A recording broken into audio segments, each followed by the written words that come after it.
নমস্কার বন্ধুরা, মিম্পাস কুকিং হাউসে সবাইকে স্বাগতম। আজ আমি বানাবো চালের গুঁড়ো দিয়ে ছিটে রুটির রেসিপি। এইভাবে ছিটে রুটি বানিয়ে খেলে বারবার খেতে মন যাবে। এই রুটিটা খেতে এতটাই মজা হয় যে বলে বোঝানো যাবে না। তাহলে চলুন শুরু করা যাক।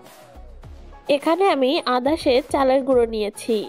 এইবার চালের গুঁড়োর ভিতরে জল দিয়ে মাখো মাখো করে প্রায় 6-7 ঘন্টা রেখে দেবো। বন্ধুরা, আমার ভিডিওটি যদি আপনাদের কাছে ভালো লেগে থাকে তাহলে প্লিজ লাইক, কমেন্ট, শেয়ার এবং সাবস্ক্রাইব করে দিবেন। 7-8 ঘন্টা পরে দেখুন এটা কেমন হয়েছে।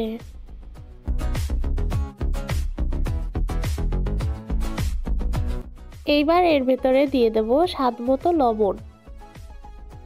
এইবার দেব হাফ চামচ আদা বাটা আর দেব 1 চামচ পেঁয়াজ বাটা। এবার এটাকে ভালোভাবে মিশিয়ে নেব। ভালোভাবে মিশানো হয়ে গেছে। এইবার এর ভেতরে 2টা ডিম ভেঙে দিয়ে দেব।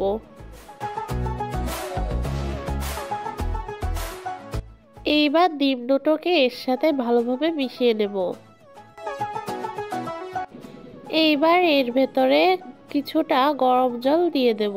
পরিমাণ মতো দিতে হবে, যাতে বেশি পাতলাও না হয় আবার বেশি ঘনও না হয়ে যায়।